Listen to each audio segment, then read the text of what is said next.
He was a Navy SEAL once, built to fight, trained to obey, and haunted by the ghosts of his fallen team. Now he hides in a forgotten valley, welding scraps of metal to drown the memories. But one night, through the storm, a wounded German shepherd appeared, a dog he thought was long gone. When he whispered, "Ranger," the dog stopped, eyes locking on him as if 7 lost years had just vanished. From that moment, the past began to stir. The mission he thought was buried wasn't over, and the man who betrayed them still walks free. When Noah Briggs uncovers the truth, will he let it fade into dust, or rise to finish what his brother died for? Before we begin, tell us where you're watching from, and if this story moves your heart, please subscribe for more tales of faith, loyalty, and redemption. The wind swept through Iron Valley carrying dust that glowed red under a dying sun. In that rust-colored silence, the only sound came from the crackle of welding arcs, blue fire licking the edges of broken metal. Noah Briggs worked alone, his goggles reflecting 100 tiny suns. Sparks fell around his boots like meteors, and every flare brought back the same noise he'd been running from for years, the echo of explosions, the scream of men he couldn't save. He was 40 now, his back marked by old pain and his heart by a newer kind. The Navy had called him one of its best, SEAL Team Echo 9, until a mission in the Utah canyons went wrong. He'd left the field with a scar across his spine and a silence that no metal could fill. The town had forgotten him long ago, leaving him to his little workshop behind the scrapyard. At night, the hum of his welder was the only heartbeat he trusted. When the first drops of acid rain began to hiss on the tin roof, Noah paused to stretch his hands. He wiped the sweat from his temple, eyes narrowing at the storm rolling in from the north. The air smelled metallic, as if the valley itself were bleeding. Then, through the haze of dust and rain, he saw movement, a shape, low and steady, coming out from behind the old water tower. It was a dog, large and gaunt, a German shepherd whose fur was matted with mud and soot. The animal walked with a soldier's composure, not a stray's fear. Its ribs showed through, yet there was a grace in its movement, something deliberate. It stopped 5 yards away, lifted its head, and locked eyes with him. The gaze wasn't wild. It was knowing. Noah set the welder aside, his voice low, roughened by years of silence. "Hey, Ranger." The word came out before he could think, a name pulled from memory. The dog tilted its head, ears flicking as if it recognized the sound. Then it gave a low, broken whine, took 3 steps forward, and sat down beside the steel table. The rain hammered harder outside, but inside the shop, everything went still. He knelt slowly, his knees cracking. Up close, the dog smelled of old ash and rain-soaked dust. Its coat was streaked black and brown, with silver beginning to creep along its muzzle. 9 years old, maybe, an age that carried stories. "You've seen hell, haven't you?" Noah murmured. The dog's breathing steadied, its eyes never leaving his face. He noticed a faint indentation around the neck, as though it had once worn a collar long removed. Not a stray then, a soldier once. Noah poured water from a dented canteen into a bowl. The shepherd drank, calm but wary, like someone testing a stranger's kindness. When it finished, it walked to the open doorway and sat there, looking out at the storm as if on guard duty. The sight tugged something deep in Noah's chest, a rhythm he hadn't felt in years. Vigilance, partnership, purpose. He sat down opposite it, the flicker of the dying flame between them. "You don't belong here any more than I do," he whispered. Hours passed. The rain softened into mist, and the horizon dimmed to black. Noah leaned back against the wall, the welder's heat fading. He closed his eyes, but behind them he saw flashes, not of fire, but of desert light and men laughing in camo. A voice surfaced, bright and real. "Come on, Briggs, you worry too much." Eli Turner, his teammate, the one who hadn't made it out. His hand clenched unconsciously around the metal cup. 7 years, and he still heard Eli's laughter echo through the canyons. And now, sitting here, was a dog that carried the same calm, the same discipline, even the same quiet defiance. Impossible. He shook his head. The mind does cruel tricks when it's alone too long. Yet, as he looked again, The shepherd had curled up beside the welding table, its breathing slow and heavy, like a sentry finally resting. The storm subsided. Through the cracked window, the moonlight found its way inside, pooling over steel scraps and the sleeping animal. Noah stood and threw a blanket over its back. The dog stirred, gave a soft grunt, and drifted deeper into sleep. For the first time in years, Noah didn't feel the cold pressing in. He sat down beside it, listening to the steady rhythm of its breath. In the distance, thunder rolled again, softer this time, as if retreating. Outside, Iron Valley lay silent, its mind sleeping beneath layers of rust and guilt. Noah looked at the animal, then at the mountains that loomed beyond the workshop, their outlines sharp against the dying storm. He didn't know what had brought this creature here. But somehow, in the sound of rain dripping from the eaves and the smell of iron and ash, he felt the faintest pulse of something he thought long dead. Oh. The wind in Iron Valley always carried the taste of iron and regret. That night the rain had stopped, but the air was thick with silence, the kind that presses against the ribs until it hurts to breathe. Inside the dim workshop, Noah Briggs sat on his cot, staring at the sleeping form of the German shepherd stretched beside the door. He had thrown together a makeshift bed for the animal from an old welding blanket, but the dog hadn't used it. Ranger slept like a sentry, head resting on his paws, eyes half open as though guarding the ghosts outside. At exactly 3:00 a.m., the shepherd stirred. His ears twitched, and he lifted his head toward the mountains visible through the grimy window, the northern ridgeline where the abandoned Iron Valley mine lay hidden. Noah didn't need to look. He knew the direction by heart. The mountain range was a scar across his memory, a dark silhouette that bled into every dream he wished he could forget. That hour, that silence, it was the same moment his team had moved out 7 years ago. Ranger let out a low whine, deep and resonant, like the echo of something buried but not gone. Noah sat up slowly, rubbing his hands over his face. "You don't sleep, huh?" he muttered. The dog didn't move. He just kept staring at the ridge. By morning, sunlight filtered weakly through the window, painting the room in dust and amber. Noah brewed bitter instant coffee over a small propane burner, watching the steam twist like smoke from a gun barrel. He glanced at Ranger, who stood near the open door sniffing the wind. The animal's movements were deliberate, trained. When Noah picked up a wrench, Ranger's head turned at the faintest metallic click, body tensing in perfect readiness. Old reflexes, Noah thought. Someone had trained him to survive, not to live. He knew the type. He used to be the same. At noon, the quiet was broken by the grinding sound of tires on gravel. Noah stepped outside, shielding his eyes from the glare. A rust-red pickup pulled up beside the workshop, coughing black smoke. The driver's door opened, and Hank Dorsey, the local supply man, climbed out. Hank was in his mid-50s, stocky case, with a belly that pushed against his denim shirt. His face was round, sunburned, and covered with the kind of stubble that said he didn't care what anyone thought. He ran the only hardware shop within 30 miles and knew everyone's business, or tried to. "Morning, Briggs," he called, wiping his brow. "Didn't think you'd still be alive in this junk pile." Noah gave him a faint smirk. "Still welding, still paying your prices. What brings you out here?" "Got that part you ordered, industrial clamp." Hank tossed a small package from the truck bed. "Also heard you had company." He squinted past Noah toward the door, where Ranger stood, watchful. "Hell of a dog. Yours?" Noah hesitated.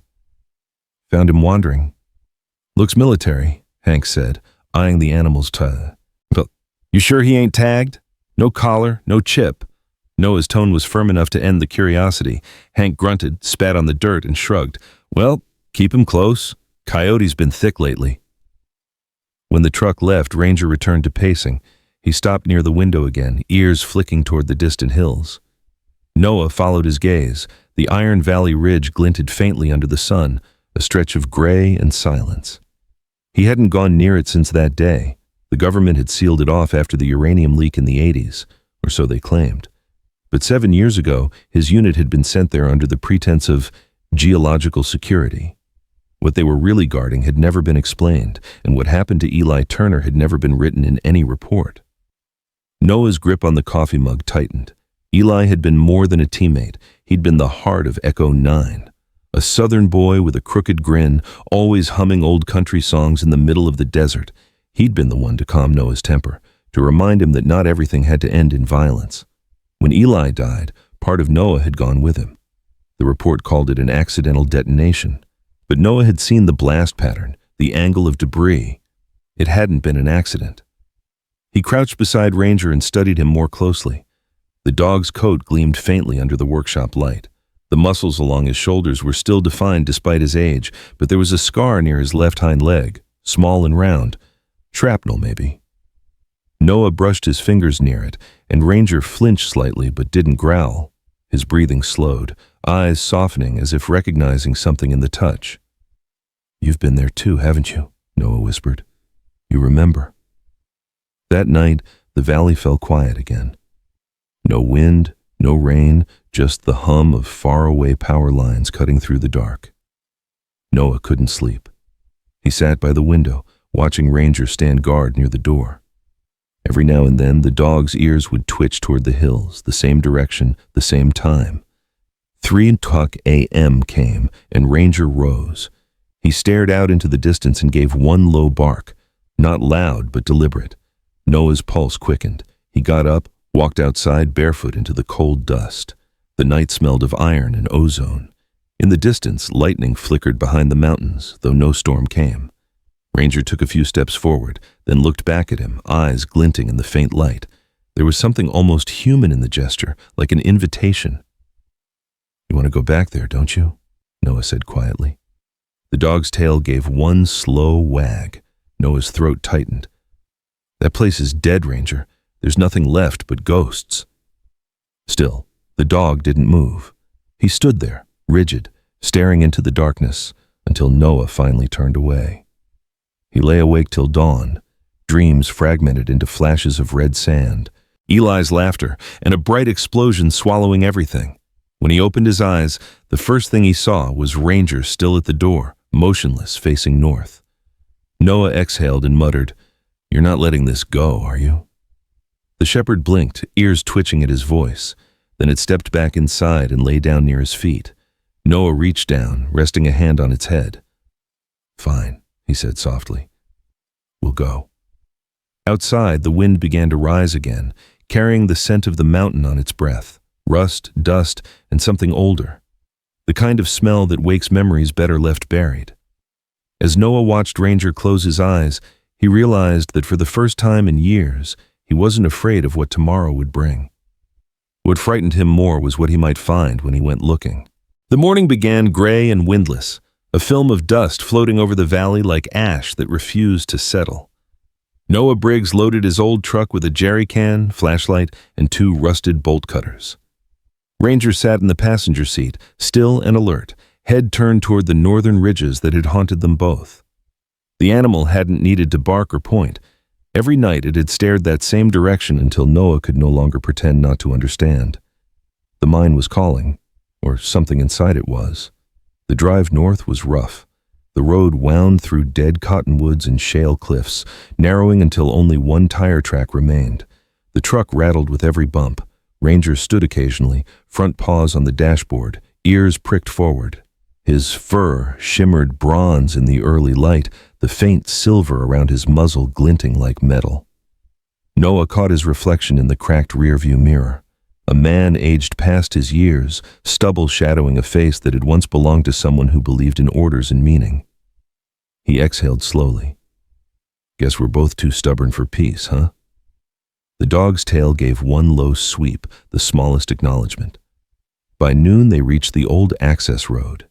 It should have been empty. The government had closed Iron Valley decades ago after reports of radiation leaks.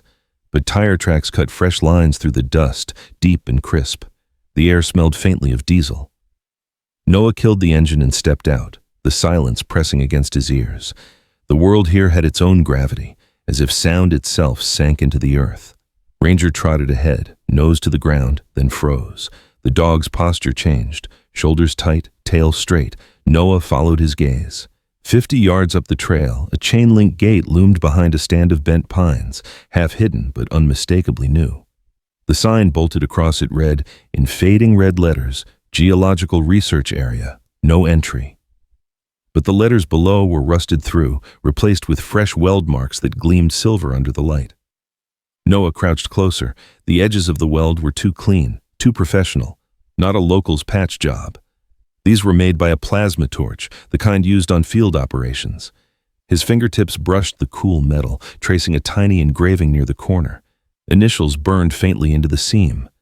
MC. His throat tightened. Mark Callan. The name hit like a nail through bone. Commander Mark Callan, the man who had led Echo 9 into the mine 7 years ago. Broad-shouldered, deliberate, with eyes that never blinked when he lied. Noah remembered the briefing room, Callan's calm voice, the vague orders, the way he'd avoided questions about the true nature of the mission. And afterward, when Eli Turner's body came back in pieces, Callan was already gone, transferred, promoted. Noah stood motionless. The sun burned red through the haze, the metal of the gate glowing like a wound. "What the hell are you doing back?" "Here, Callan?" he muttered. The sound of an engine behind him made him turn sharply. A white SUV rolled up the track, dust curling around its tires. A woman stepped out, tall, mid-30s, wearing a tan field jacket and dark jeans tucked into hiking boots. She carried a camera bag slung across one shoulder, and her auburn hair was tied back beneath a baseball cap. Her eyes were green, sharp, scanning everything with professional precision. "You're trespassing," she said flatly, voice steady but not hostile. Noah studied her before answering. "So are you." She smiled faintly, lowering her camera. "I could say I'm press, but no one believes that anymore. Elena Ross." She extended a hand. He didn't take it. Her smile thinned. "You're Noah Briggs, right? SEAL Echo 9. His chest tightened. "You've been digging." "That's what I do," she replied, her voice softened slightly. "I've been investigating Iron Valley for months. The company that reopened it calls itself Iron Valley Resources. Officially, they're testing for groundwater safety. Unofficially," she glanced at the welded gate, "they're doing something the government doesn't want public." Noah crossed his arms, still measuring her. "You shouldn't be here." "Neither should you," she said. "But your name showed up in a file I found. A mission log, classified, 7 years old, Echo 9. Ranger moved between them, silent but watchful. Elena's eyes dropped to the dog. "He's beautiful, old but sharp. Where'd you find him?" "Didn't," Noah said quietly. "He found me." She nodded, a flicker of something like recognition passing through her gaze. "I had a brother in Echo 9, she said after a pause. "Staff Sergeant Daniel Ross. He died in that same operation." The words hit like a cold wind. Noah's eyes lifted to hers. "I didn't know him well," he said carefully. "He was new to the team." Elena smiled without warmth. "Then you remember him, and you remember the explosion that wasn't supposed to happen." He didn't answer. The ground felt unsteady, memories rising like smoke. She continued, her tone low. "A week before that mission, my brother sent me a message. Just one line. If anything happens to me, look for the mark under the steel gate." She gestured toward the weld. "And here we are."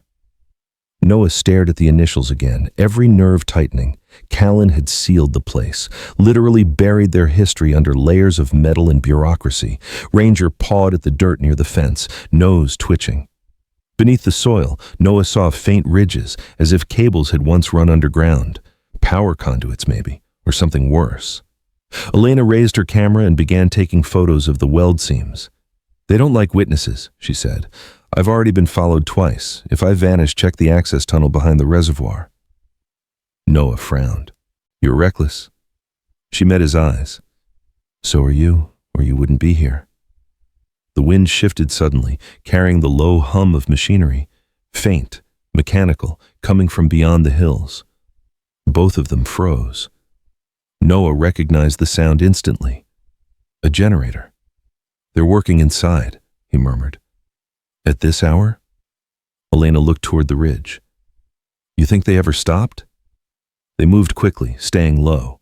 Ranger trotted beside them, every muscle alert. From a rocky outcrop they could see the faint glow of floodlights deeper in the valley, half hidden behind piles of slag. Trucks were parked near a secondary entrance, unmarked but military grade. Men in hard hats moved about, but their posture was too rigid for miners, soldiers, or private contractors. Noah's jaw tightened. He's building something. Elena's camera clicked softly. Or hiding something.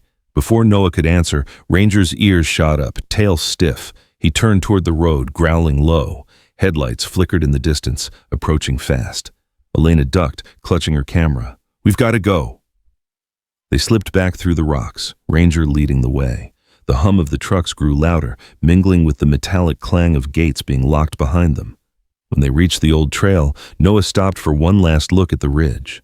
The sun had vanished behind storm clouds, leaving only the faint glimmer of the welded gate. MC, the signature of the man who had once commanded his trust. He tightened his jaw. "If Callan's back," he said quietly, "then Eli didn't die for an accident." Elena looked at him. "Then we find out what he did." The first drops of rain began to fall, hissing on the metal. Ranger barked once, short and sharp as if to mark the promise. They turned back toward the truck, the valley closing behind them like a rusted tomb. The sky over Iron Valley was the color of cold coffee, thick clouds drifting low enough to brush the mountain ridges.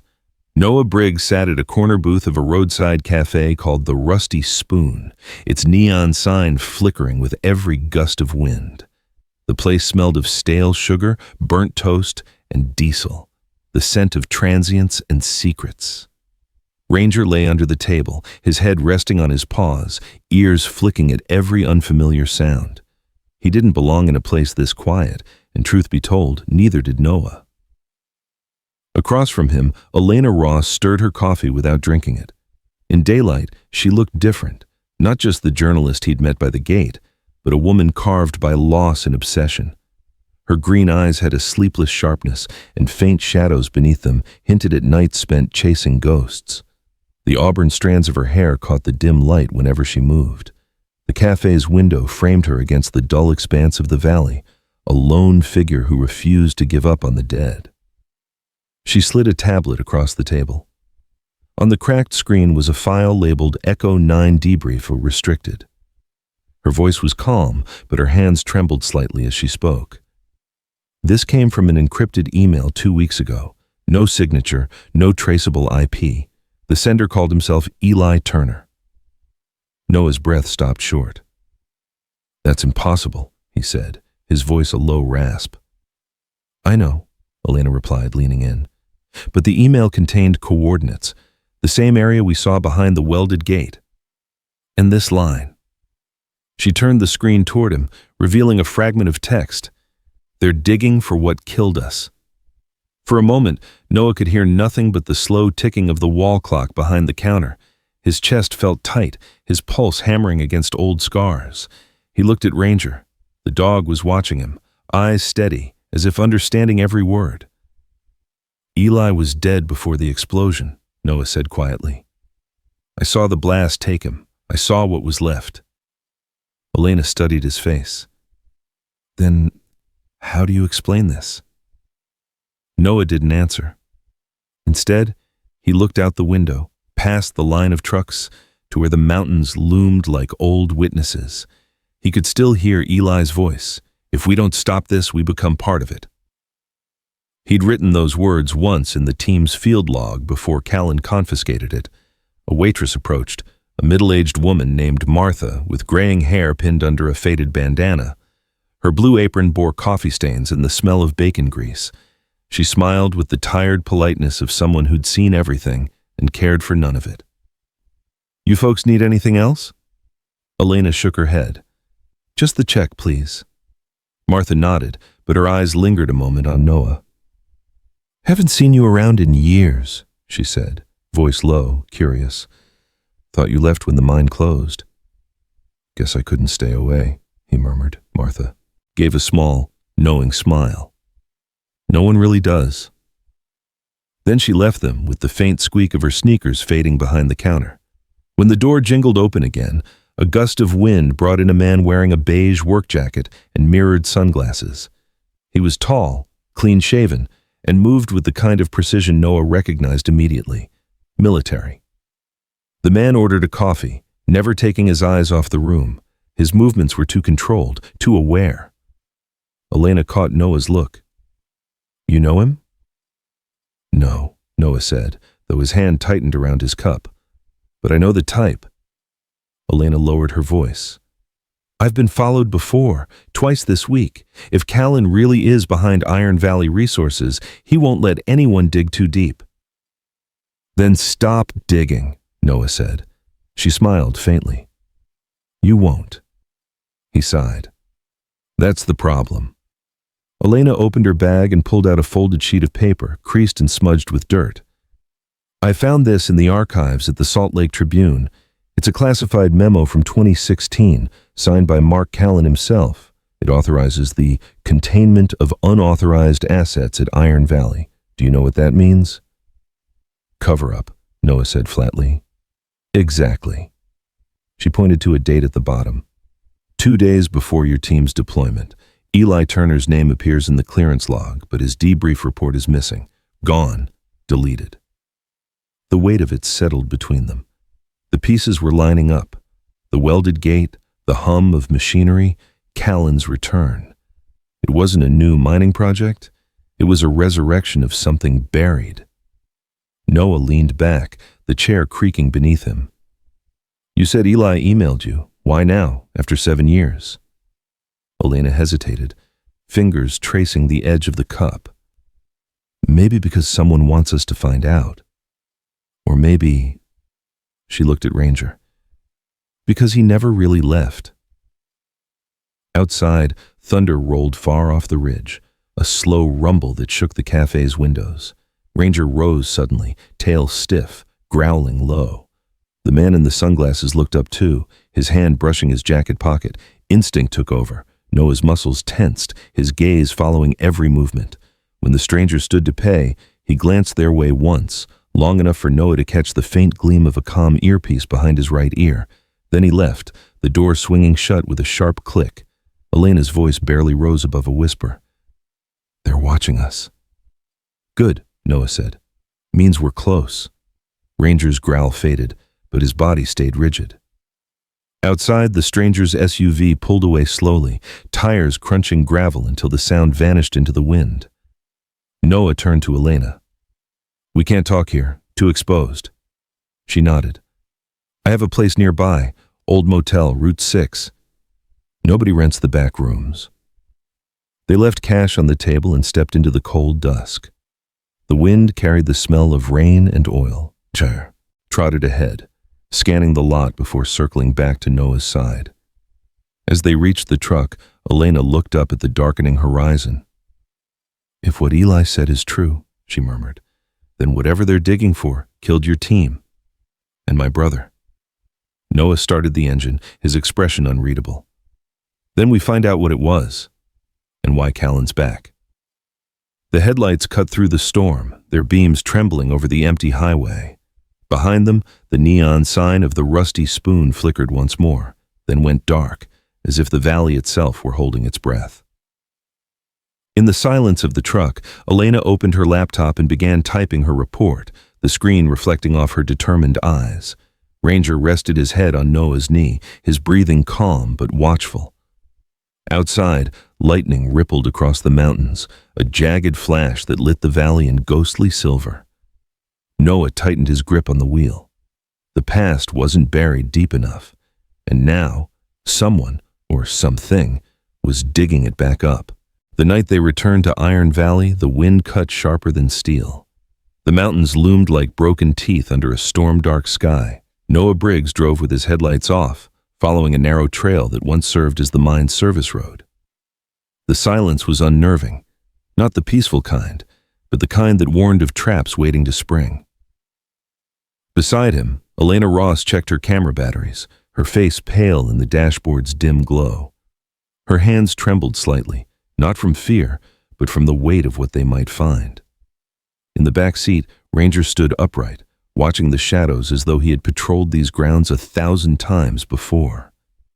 They stopped where the dirt road ended in a wall of collapsed rock.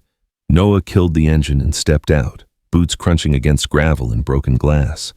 The air stung his throat, dry, metallic, and faintly radioactive. A danger-contaminated area sign hung twisted on a rusted pole, flapping against the wind. Elena shouldered her pack and adjusted her flashlight. "How long do we have before the guards make their rounds?" "Not long," Noah replied. "If Callan's running a private crew, they'll circle every hour. We stay quiet, we stay alive." Ranger trotted ahead, nose to the ground, his body language shifting, tense, focused, working. He led them through a fissure between two collapsed shafts where the air turned colder and the sound of their boots grew muffled. The walls bore scorch marks, and twisted steel beams jutted like ribs from the earth. Noah's flashlight swept over a half-buried warning panel, faded letters that read, "Secure Zone 12, Federal Property." They descended deeper, through a tunnel slick with condensation. Water dripped from above, echoing like a slow clock. Elena whispered, "It's like walking into a lung that stopped breathing." Noah didn't answer. His jaw was tight, his knuckles white around the flashlight. Ranger suddenly halted, growling low. Ahead, a steel door blocked the passage, blackened and warped by heat. Its hinges were fused, its surface scarred by explosion marks, the kind Noah remembered from breaching charges. He knelt to inspect it. "Same blast pattern as the one that killed Eli," he murmured. Elena crouched beside him. "Then, this is where it happened?" Noah didn't reply, but the answer was written in his face. He placed a gloved hand against the metal, feeling the faint warmth still radiating after years, not from heat, but from the faint hum of residual power. Someone had tried to seal this place, not abandon it. Ranger pawed the ground near the base of the door, then pushed his nose under a layer of dust. Something clinked, small, metallic. Noah brushed it free. A military-grade camera, scorched but intact. Its casing bore the serial number of Echo 9's field gear. He turned it over carefully. The data light blinked once, then flickered to life. Elena pulled out her laptop. "Give it here." Her voice shook slightly, equal parts fear and urgency. Noah handed it to her and crouched beside Ranger while she connected the feed. For a moment the screen stayed black, then static gave way to flickering footage. A face appeared through the interference. Sunburned, dust-streaked, familiar. Eli Turner. He looked exhausted but alive, eyes darting toward the lens. His voice came through in fragments. "They said it was a geological survey, just soil analysis. But they're lying. They're digging uranium, illegally. Callan knows. He's selling it off-book, using us as cover. If anyone finds this..." The video shook violently, a sound like gunfire erupting off-screen. Eli turned toward the noise, shouting, "They found us!" The feed cut to black. Elena's hand flew to her mouth. "Oh my God." Noah stared at the screen, his pulse hammering in his ears. "He tried to warn us," he said hoarsely. "Callan set us up." Before Elena could respond, Ranger's ears shot up. He growled low, then barked once, sharp and urgent. Noah killed the flashlight instantly. The faint beam of another torch flickered down the tunnel behind them. Voices, rough and disciplined. "Sector 12's clear. Wait, movement ahead." Noah grabbed Elena's arm. "Run." They sprinted deeper into the shaft, boots splashing through shallow pools, the sound of gunfire echoing behind them. Sparks burst from the walls as bullets ricocheted off rusted pipes. Ranger darted ahead, guiding them through a side tunnel narrow enough to scrape their shoulders. The smell of ozone filled the air. A live wire must have been hit. "Down!" Noah shouted, pushing Elena behind an overturned mining cart as another burst of rounds shredded the air. Ranger lunged from the shadows, sinking his teeth into one guard's arm, dragging him down. A shot went off, a single deafening crack, and the dog yelped, staggering but refusing to release his grip. Noah rushed forward, tackling the second man. The two crashed against the tunnel wall. Noah's elbow slammed into the man's throat, a reflex from 100 missions past. The guard crumpled, coughing blood. Elena crawled toward Ranger, who was limping, his right shoulder bleeding where the bullet had grazed him. Oh no, stay still," she whispered. Noah looked down the passage. More lights were coming. They were surrounded. He turned to Elena. "Hide the footage, now." She fumbled for her camera bag, shoving the laptop inside and sealing it under her jacket. "What about you?" He met her eyes, steady and calm. "If they take me, they won't shoot to kill. They'll want to know what we found. You have to get this to the press." "Noah, go." Ranger barked once, weakly, as if protesting.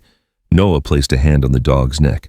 "Protect her," he said quietly. Then he stepped out into the open tunnel, hands raised. The beams of 5 flashlights converged on him. Voices barked orders. Boots pounded closer.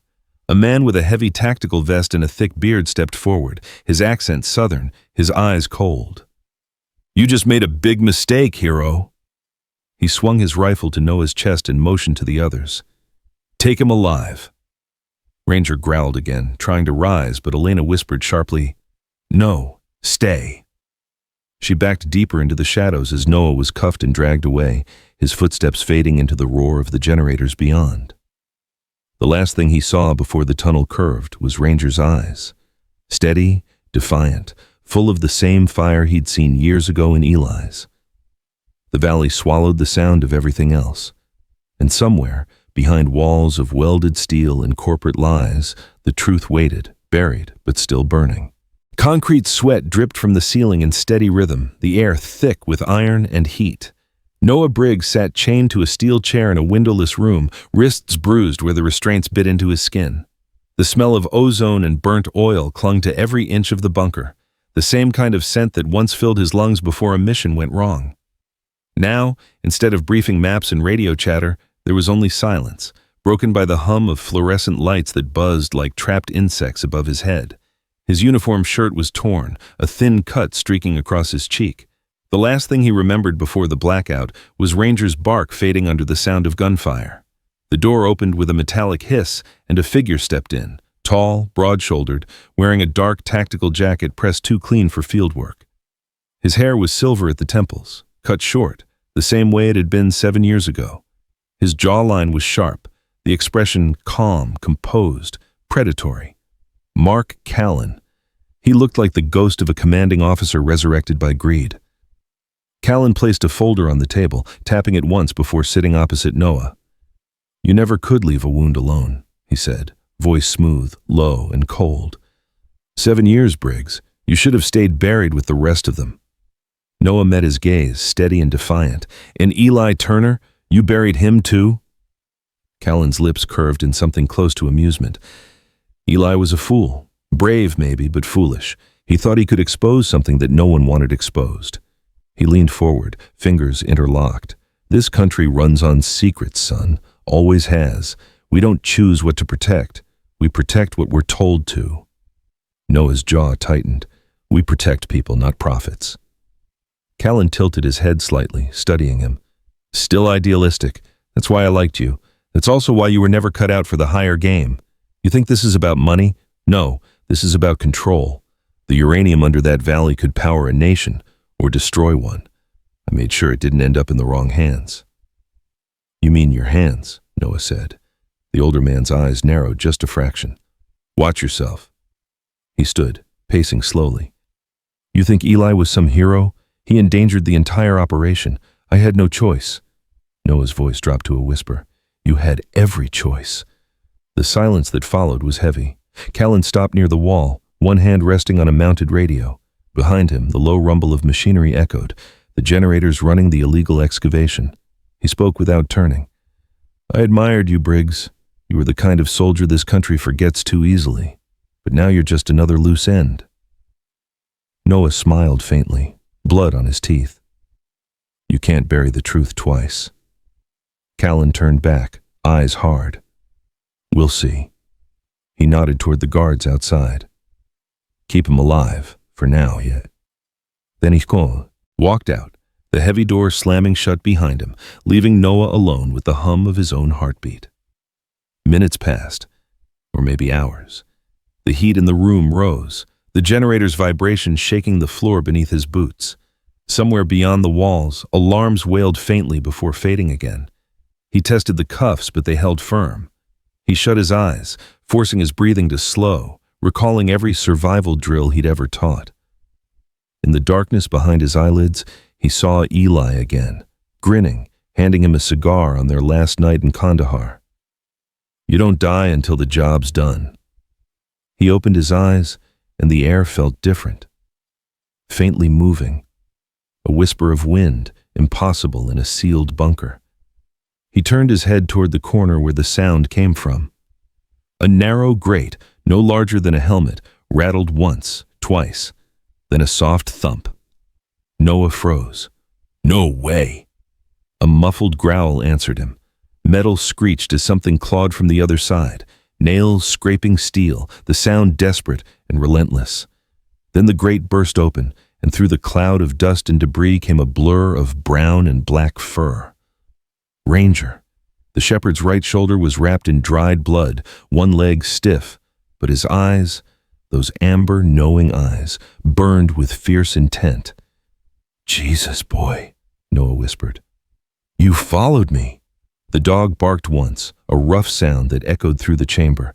Then, without hesitation, Ranger bit down on the chain binding Noah's wrist, teeth grinding metal. Sparks flew. The steel didn't give, but the noise drew attention, footsteps pounding outside. Noah looked at the door, then at the dog. "We're out of time." He jerked the chair sideways, slamming it against the wall. The bolts cracked loose from the floor. Ranger lunged again, tearing at the other shackle. Noah twisted his arm, skin splitting, but the cuff finally snapped. By the time the door burst open, he was on his feet. The first guard stepped through, young, bearded, eyes wide. Noah lunged forward, slamming the man's head into the doorframe. The second raised his rifle, but Ranger hit him low, knocking the weapon away. A shot went off, the bullet ricocheting into the ceiling. Noah grabbed the rifle, swung it across the second guard's jaw, then kicked the first one aside. "Come on!" he shouted. They ran into the corridor. The hallway was narrow, lit by flickering red lights. Warning klaxons began to wail. Someone had tripped an alarm. They turned a corner, smoke rolling from the lower levels. The heat grew suffocating. "They're venting the tunnels," Noah muttered. "They're going to burn it all." Rangers stayed close, limping, but determined. They passed a row of open rooms, empty bunks, maps, crates marked hazmat, until Noah spotted a terminal glowing faintly through the haze. He darted inside, scanning the controls, communications array. A signal panel blinked active. He recognized the ta-ta-ta-ta frequency bands, short-range encrypted lines. He grabbed the mic and pressed the transmit key. "This is..." He hesitated, then spoke clearly. "This is Echo 9, survivor Noah Briggs. Iron Valley site compromised. Illegal uranium extraction under Commander Mark Callan, requesting immediate federal response." He repeated it twice before static swallowed his words. He turned back. Flames had begun crawling through the corridor. The whole bunker groaned as the generators overloaded. Ranger barked sharply, backing toward the exit. They raced upward through a stairwell as explosions rippled below. Debris rained down, metal fragments, chunks of ceiling. At the final landing, the emergency hatch above was sealed with a chain. Noah pulled at it. The lock held. Smoke thickened. He coughed, vision blurring. Ranger jumped, teeth clamping onto the padlock, growling until it snapped loose. Noah shoved the hatch open, dragging the dog through. They emerged into open night, the valley burning below, fire lighting the horizon like a second dawn. Noah collapsed beside the dog, lungs heaving. Ranger slumped against him, chest rising shallow but steady. Noah pressed a hand to his fur. "You saved me again, partner," he whispered. Down below, the mine roared like a dying beast. But far above, faintly through the static of the radio still clutched in Noah's hand, a voice broke through, distorted but clear enough to freeze his breath. "This is Federal Channel 7. We received your signal, Echo 9. Help is inbound." Noah looked at the flames one last time, the inferno that had once swallowed his past. Beside him, Ranger lifted his head weakly, eyes reflecting the firelight.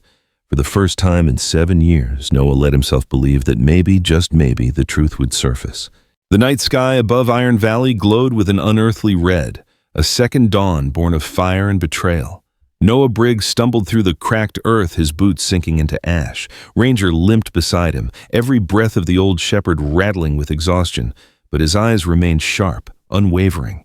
Behind them, the mountain roared, the mine that had once swallowed men and secrets now bleeding light from its wounds. The air reeked of uranium dust and burning diesel, a poison storm that turned every breath into pain. Noah looked back only once and saw flames licking up the slope, devouring steel and stone. The valley was dying, and Mark Callan was killing it. They reached the collapsed mouth of the shaft. A group of workers in gray hazmat suits sprinted toward a convoy of armored trucks. Most were hired men, mercenaries with no idea what they were guarding. One of them, a younger man with a shaved head and eyes wide with panic, froze when he saw Noah. "You can't go in there," he shouted over the chaos. "The core chamber's unstable. The commander said—" Noah's voice cut through the wind like a blade. "Where is he?" The man hesitated, trembling. "He's in the control center. He's locking down the detonators." That was all Noah needed. He grabbed the man's arm, steady but unyielding. "Get your people out, now, or you'll die here with him." The mercenary nodded and ran, shouting orders. Noah turned to Ranger, crouched beside him. "One more run, partner." The shepherd barked once, hoarse, determined, then followed as Noah descended back into the inferno. The tunnels were alive with heat and sound. Alarms screamed from every wall, and the floor vibrated under the rhythm of collapsing steel. The deeper they went, the more the air burned, thick with the tang of metal and radiation. Ranger moved ahead, limping but focused, guiding through the smoke like he could smell survival itself. They reached the control corridor, the same path Noah had once walked as a soldier when the valley was still a classified installation. Now it was hell incarnate. Sparks rained from broken cables, the walls pulsed with red warning lights. Through the haze, Noah saw him, Mark Callan. He stood at the center of the control room, backlit by firelight, his silhouette framed against a wall of flickering monitors. His jacket was gone, replaced by a tactical vest streaked with dust and sweat. His hair, once neat, hung disheveled across his forehead. Yet even in chaos, he looked unshaken, a man who believed himself untouchable. His gloved hand hovered over the detonator console. "Noah," Callan said without turning. His voice was calm, disturbingly composed. "You made it farther than I thought." "Turn it off," Noah said. His words carried a soldier's authority, the kind Callan had once taught him to use. Callan laughed quietly. "You still don't get it, do you? This isn't destruction. It's cleansing. The government abandoned this site decades ago. They left poison under the soil, and now they pretend it doesn't exist. I'm just taking what they forgot." "You're not taking anything," Noah growled. "You're murdering the truth." Callan turned then, eyes reflecting the inferno around them. "Truth?" He stepped closer, the detonator still in his hand. "Truth is just what survives the blast. You think you can change anything by dragging ghosts into daylight? You think they'll thank you for it?" Noah moved slowly, closing the distance between them. His voice dropped to a hard whisper. "Eli Turner didn't die, so you could play God." For the first time, something flickered in Callan's eyes. Regret, maybe, or something close to it. Then it was gone. "Eli was collateral," he said flatly. "I gave the order because he hesitated. I needed men who followed commands, not conscience." Rage surged through Noah's veins. "You killed him because he stood in your way," Callan sneered. "He was going to leak the data. I couldn't let that happen. I did what leaders do. I made a choice." Noah's jaw clenched. "You made a deal. There's a difference." For a heartbeat, neither man moved. The mine shook again, debris falling around them like rain. Then Callan pressed a button on the panel. The monitors flashed, armed in crimson letters. The floor beneath them rumbled like a beast awakening. Noah lunged. The two men crashed into the console, fists colliding with bone. The detonator clattered across the floor. Callan swung hard, his fist catching Noah's jaw. "You don't understand," he shouted. "This country was built on sacrifice." Noah spat blood, his voice raw. "You don't sacrifice people. You sacrifice honor."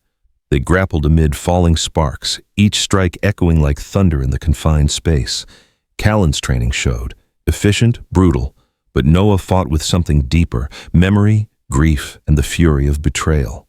When Callan drove him into a wall, Noah twisted, slammed his elbow into the man's ribs, then shoved him backward onto the grated floor. The detonator slid between them, blinking red.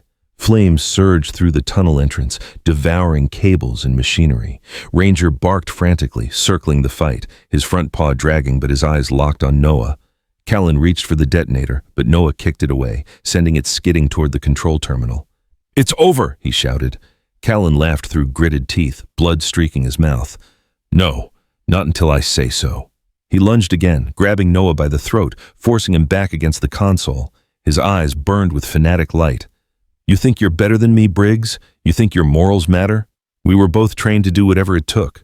Noah's voice rasped out through clenched teeth. "The difference is, I still remember why." With a surge of strength, he slammed his forehead into Callan's nose. The crack was sharp, wet. Callan stumbled back, disoriented. Noah reached for the detonator, but Callan's hand shot out, clawing for it. In the struggle, the device slipped between them, landing against the base of a sparking transformer. Ranger lunged. His teeth clamped around Callan's arm, dragging him back.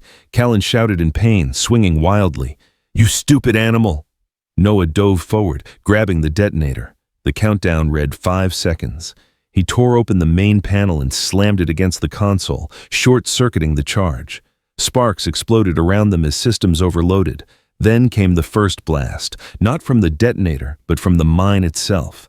The shockwave threw them both across the room. Callan hit the floor hard, the metal grating bending beneath him.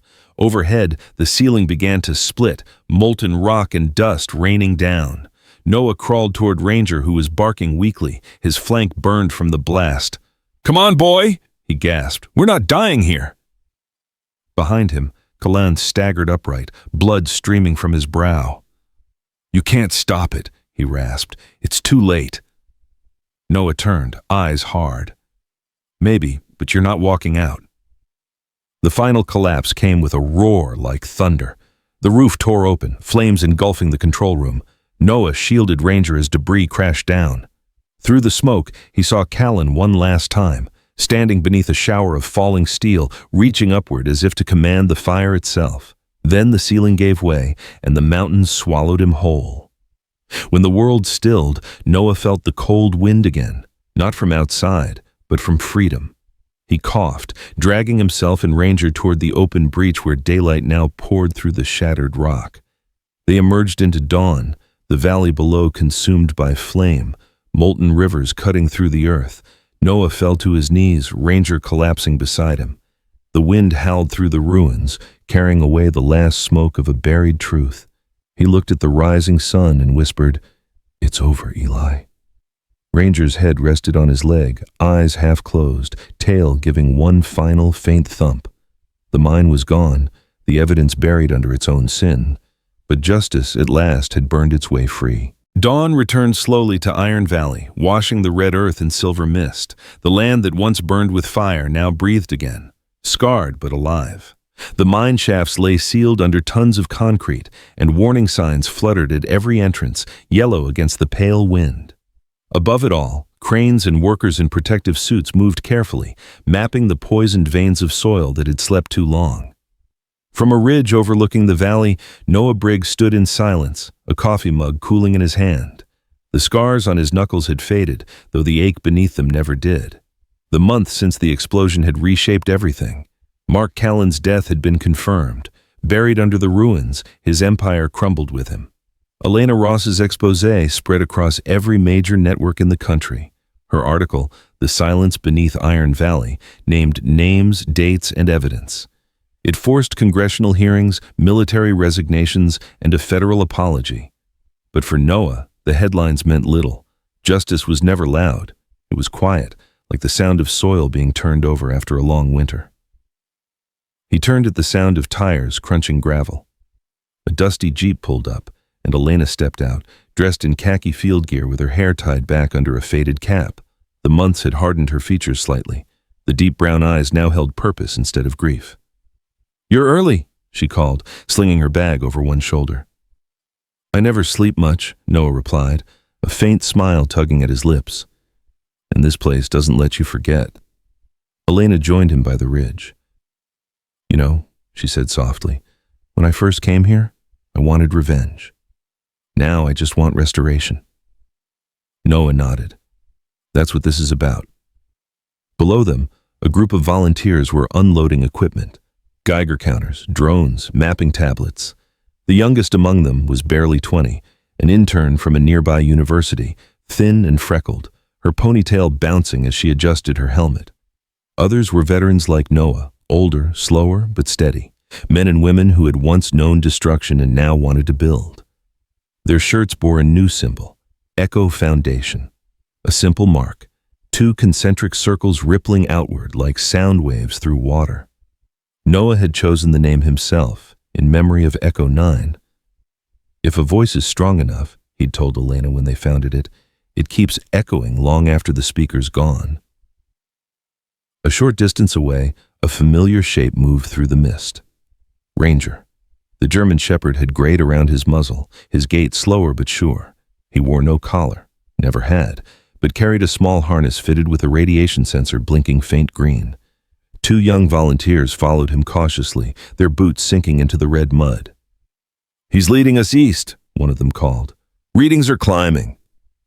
Ranger stopped by a mound of debris, pawing gently at the ground.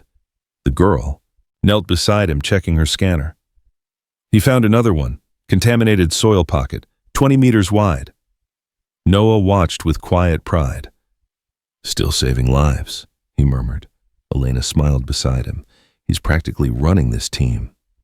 As the workers marked the site for decontamination, Noah and Elena walked toward a newly erected structure at the edge of the valley, a simple prefab building serving as their operations base. Inside, maps of the region lined the walls, marked with bright pins and contour lines.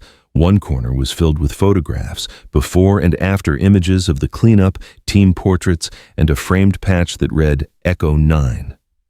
Sitting at the central desk was Franklin Hale, a former Navy engineer in his 50s with a thick gray beard and oil-stained hands. He was the kind of man who looked perpetually tired but whose mind never stopped running. "Morning, boss," he said without looking up from a clipboard. "We've got 4 new volunteers from Salt Lake plus a shipment of filtration gear. Radiation levels on the north slope dropped another 5% this week." "That's good," Noah said, pulling off his gloves. "Let's keep the younger crews away from the lower basin. There's still uranium dust trapped under the runoff layer." Franklin grunted approval. "You'd think after all this time the Earth would have learned to breathe again." "It will," Elena said softly. "It just needs help remembering how." Noah met her gaze for a moment, the quiet understanding between them deeper than words. Neither of them had spoken about the night of the collapse since. They didn't need to. It was carved into both of them, the fire, the sound of the world tearing apart, Ranger's blood on his hands, and yet here they were, building something from that ruin. By midday, the valley hummed with work. Drones buzzed overhead, spraying neutralizing compounds. Teams set up containment barriers along the streams. The smell of wet iron hung in the air, mingled with the faint sweetness of pine returning after decades of decay. Ranger moved among them like a sentinel, occasionally pausing to drink from a clear runoff pool. Children from nearby towns had started calling him the Guardian of the Valley. That evening, as the workers packed up, Noah walked to the far edge of the site where a stone memorial stood. It was carved from the same iron-veined rock that had once lined the mine, its surface polished smooth. 10 names were etched into it, the last one reading Eli Turner. Elena joined him quietly, setting down a small bouquet of desert wildflowers. The orange petals trembled in the wind. "He'd be proud of you," she said. Noah shook his head. "He'd tell me I'm late." He traced a finger over Eli's name. "He once said something I didn't understand back then, that if we can't save ourselves, we can save the ground we fought on. I think I get it now," Ranger padded up beside them, his tail brushing Noah's leg. The shepherd sat, eyes fixed on the horizon where the first rays of sunset turned the sky molten gold. Noah rested his hand on the dog's neck. "You remember him too, don't you, boy?" Ranger's ears twitched. He gave a soft, affirming bark, then laid his head against Noah's knee, a gesture of quiet loyalty that said everything words could not.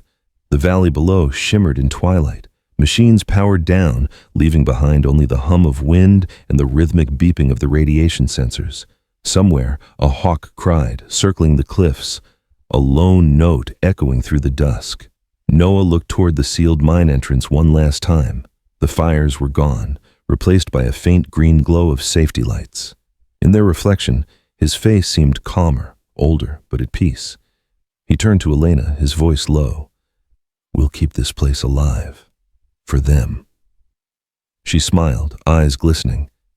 For them, and for what comes after. As night fell, they walked back together, Ranger leading the way. Behind them, the memorial stood silent under the stars, the engraved names gleaming faintly in the moonlight. And when the first light of morning returned, soft, golden, and unbroken, it spilled over Iron Valley not as judgment, but as renewal. In that light, man and dog stood reborn, guardians of the earth they had once fought upon, and keepers of the echoes that refused to fade. There are no miracles greater than forgiveness, and no glory in betrayal, only the grace to rebuild what was broken. Sometimes God doesn't send angels in robes, but in fur and loyalty, to remind us that love can heal what war has scarred. Noah and Ranger's bond wasn't just about survival. It was a whisper from heaven that redemption still walks among us. In every act of compassion, in every hand that reaches out to mend, a little light returns to the world. So if this story touched your heart, share it, leave a comment about where you're watching from, and subscribe for more stories of courage and faith. May God bless you and every soul that still believes in second chances.